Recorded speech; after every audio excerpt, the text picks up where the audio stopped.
So guys, once again welcome in my ID channel SPT999. This is Vikas with lecture 12 for Python, and in this lecture we are going to discuss about dictionary data structure in Python. And we will discuss also slicing operations, some methods and functions of dictionary. Dictionary को unordered collection कहा जाता है, यानी एक ऐसा data type है जो ordered नहीं है। अनऑर्डर्ड का मतलब होता है इसके जो एलिमेंट्स होंगे वो लिस्ट और टपल की तरह स्टोर तो होंगे, लेकिन उसमें इंडेक्सिंग नहीं होगी। इंडेक्स के थ्रू डेटा स्टोर नहीं होगा, पोजीशन के अकॉर्डिंग उसको मैनेज नहीं करना है। इसको मैनेज और स्टोर करने का तरीका है की और वैल्यू के फॉर्मेट में। तो ये क्या है अभी समझते हैं। डिक्शनरी म्यूटेबल है, मतलब इसमें चेंजेस हो सकते हैं, लेकिन कीज़ में चेंजेस नहीं होते हैं, इसकी वैल्यूज़ में चेंजेस होते हैं। यानी डिक्शनरी के दो पार्ट हैं, एक की और एक दूसरा वैल्यू। यहाँ एग्जांपल में आप देख सकते हैं x इज इक्वल, एक्स एक डिक्शनरी है, इसकी पहचान है ये करली ब्रैकेट। अगर करली ब्रैकेट में लिस्ट है तो मतलब ये एक डिक्शनरी है, और इसमें एक की पार्ट होता है, इसको हम की कहते हैं, और उसकी एक वैल्यू होती है। बीच में ये कॉलन से सेपरेटेड होते हैं। ये पूरी एक सिंगल वैल्यू है जो कॉमा से सेपरेटेड है। तो डिक्शनरी की ये एक सिंगल वैल्यू है जिसके दो हिस्से हैं, एक को की कहते हैं, दूसरे को उसकी वैल्यू, डेटा वैल्यू कहते हैं। ऐसे ये एक की है, इसकी एक वैल्यू है, ये एक की है और इसकी एक वैल्यू है। ये की और वैल्यू ये कुछ भी हो सकते हैं, स्ट्रिंग हो सकते हैं, इंटीजर हो सकते हैं, डेसिमल हो सकते हैं। जैसे हमने यहाँ पे लिखा हुआ है 5.10, ये की वैल्यू है, यहाँ पे स्ट्रिंग है की वैल्यू, और यहाँ पे इंटीजर है वैल्यू, और यहाँ पे स्ट्रिंग है वैल्यू। तो डेटा टाइप कुछ भी हो सकता है, बस फॉर्मेट यही होना चाहिए। तो जब इस तरह का डेटा रिकॉर्ड करते हैं हम करली ब्रैकेट के अंदर, तो इसे डिक्शनरी कहते हैं। डिक्शनरी में पैकिंग और अनपैकिंग की बात करें तो अगर आप इस तरह से लिखते हैं तो हर एक वेरिएबल को सिर्फ की वैल्यू मिलती है। यानी ए में नेम जाएगा, बी में ये वाली की वैल्यू जाएगी, और सी में ये वाली की वैल्यू जाएगी। तो इसका पैकिंग और अनपैकिंग बहुत ज़्यादा यूज़फुल नहीं होता है। इसके बाद चलते हैं ऑपरेशंस पे। तो डिक्शनरी में ऑपरेशंस कैसे होते हैं, एक्सेस कैसे करते हैं, एलिमेंट्स ऐड कैसे करते हैं, चेंजेस कैसे करते हैं और डिलीट कैसे करते हैं। तो आइए चलते हैं आईडीएलई पे पाइथन के, जहाँ पे ये सारे ऑपरेशंस करके देखेंगे। यहाँ पे एक डिक्शनरी बनाते हैं, एक्स इज इक्वल, स्ट्रिंग ले लेते हैं नेम कॉलन, स्ट्रिंग में है विकास, कॉमा। अब दूसरी की स्ट्रिंग टाइप में ले लेते हैं एज कॉलन 26 इंटीजर, कॉमा। तीसरी स्ट्रिंग मान लीजिए 5.10 कॉलन, ये है height, curly bracket close, x करके आप इसे प्रिंट कर सकते हैं। अब अगर एक एक एलिमेंट एक्सेस करने की बात करें तो जैसा कि हमने बताया कि इसमें जो की होती है डिक्शनरी में वो चेंजेबल नहीं है, आप की को चेंज नहीं कर सकते हैं, और की के थ्रू ही यहाँ पे एक्सेस होती है वैल्यूज़। आपको एक्स स्क्वायर ब्रैकेट के अंदर की वैल्यू लिखनी होगी। हमने लिखा नेम, एंटर, तो ये वैल्यूज़ ने प्रिंट कर दी। ऐसे ही हमने लिखा यहाँ पे एक्स एज और एंटर किया, तो इसने एज यहाँ पे प्रिंट कर दिया। सॉरी, एज यहाँ पे मिस्टेक है स्पेलिंग, क्योंकि ए कैपिटल है। सेंसिटिविटी का आप ख्याल रखिएगा, केस सेंसिटिव है ये सब। 26। अब अगर बात चेंजेस की करें तो की तो यहाँ पे चेंज होंगी नहीं, वैल्यूज चेंज होंगी। एक्स नेम, इसको चेंज कर सकते हैं, जैसे हमने लिखा विकास सिंह और एंटर। अभी एक्स को प्रिंट करके देखिए आप, ये देखिए यहाँ पे ये चेंज हो गया, तो वैल्यू चेंज हो गई, की चेंज नहीं होगी। इसके अलावा अगर बात करें इसमें वैल्यू ऐड करने की, तो आप सिंपल डिक्शनरी का नाम लिखिए, यहाँ पे नई की जो भी आपको बनानी है वो लिखिए। जैसे हमने यहाँ पे बनाया मार्क्स, और इक्वल हमने यहाँ पे मार्क्स दे दिए 450 और एंटर कर दिया। अभी x आप यहाँ पे प्रिंट करके देखिए, ये देखिए मार्क्स यहाँ पे कॉमा करके एक्स्ट्रा ऐड हो चुका है। तो ये है आपकी डिक्शनरी। अगर आप इसे डिलीट करना चाहते हैं तो डेल लगा करके स्पेस यहाँ पे लिखिएगा और x लिख दीजिएगा, तो पूरी की पूरी डिक्शनरी यहाँ पे डिलीट हो जाएगी। अभी x को प्रिंट करिए, देखिए यहाँ पे एरर आ रही है। सो इसके बाद बात करते हैं डिक्शनरी के मेथड्स और फंक्शन की। तो सबसे पहला मेथड है हमारे पास कॉपी। एक बार फिर से इस डिक्शनरी को क्रिएट करते हैं, यहाँ पे लिख के एंटर करिएगा, ये आपकी डिक्शनरी रेडी हो गई है। कॉपी क्या है, y is equal x dot copy, enter. अभी यहाँ पे हुआ क्या, y के पास वही डिक्शनरी है जो x के पास है, तो वैल्यू सेम है, लेकिन इसका ये मतलब नहीं है कि ये दोनों ही सेम है। y में x की कॉपी है। मतलब क्या है, जैसे आप z इज इक्वल एक्स लिखें तो बात वही है, z के पास भी सेम वैल्यू है, लेकिन z के पास जो वैल्यू है और x के पास जो वैल्यू है ये दोनों सेम है, क्योंकि इन दोनों का एड्रेस भी सेम होगा।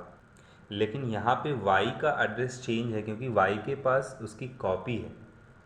आप इनको चेक करके देख सकते हैं। id नाम का एक फंक्शन मैंने आपको बताया था, यहाँ पे आप x लिखिएगा, ये है x की id, y की id देखते हैं, ये है y की id, देखिए चेंज है।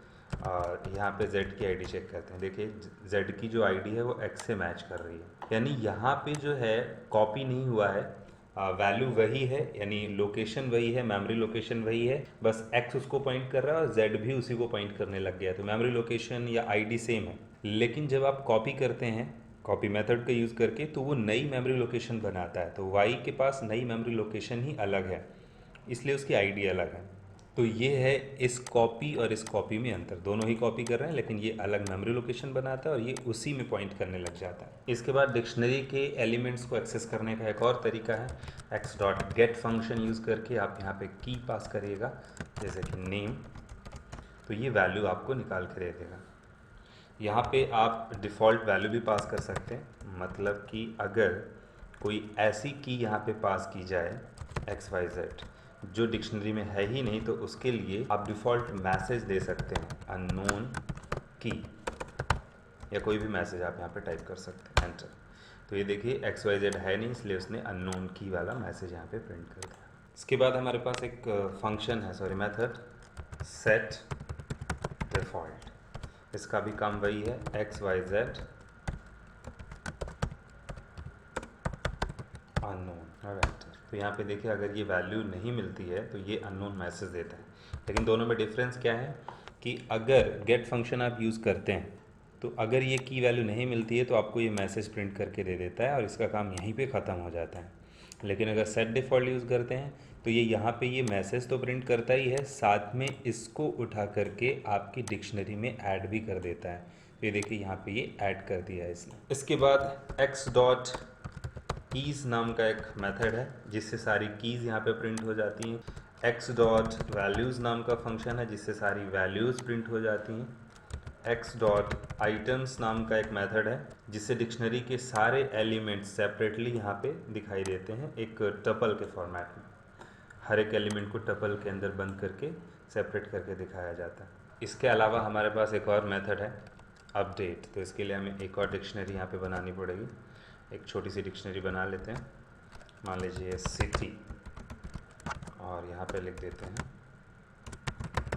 फतेहपुर, एंटर। तो अगर आप x.update और यहाँ पे पास करते हैं s, तो देखिए x को प्रिंट करके देखिए यहाँ पे क्या होगा, जो s डिक्शनरी थी वो अपडेट होकर के x में चली गई है, और अभी आप s को प्रिंट करिए तो s यहाँ पे देखिए वैसी की वैसी है। तो ये है अपडेट, क्या करता है कि दूसरी वाली डिक्शनरी को उठा के फर्स्ट वाले में ऐड कर देता है। लेकिन यहाँ पे एक बात आपको ध्यान रखनी है कि जो दो डिक्शनरी आप ऐड कर रहे हैं उनमें से कीज़ सेम नहीं होनी चाहिए, क्योंकि अगर की सेम है तो वो फर्स्ट वाले पे रिप्लेस करके सेकेंड वाले की वैल्यू रख देगा, तो वैल्यू आपकी चेंज हो जाएगी। तो जैसे कि हमारे पास s यहाँ पे दिया हुआ है, तो इस पर हम एक एक्स्ट्रा की ऐड करते हैं, नेम नाम की, इक्वल करके। अब s को प्रिंट करिए तो यहाँ पे देखिए सिटी और नेम दो एलिमेंट हैं यहाँ पे। अब अगर आप x.अपडेट करते हैं s को, तो x की वैल्यू को अपडेट किया होगा, यानी s को उठा के x में उसने ऐड कर दिया। तो यहाँ पे देखिए नेम इसने चेंज कर दिया, कपिल कर दिया, और विकास सिंह यहाँ से चला गया।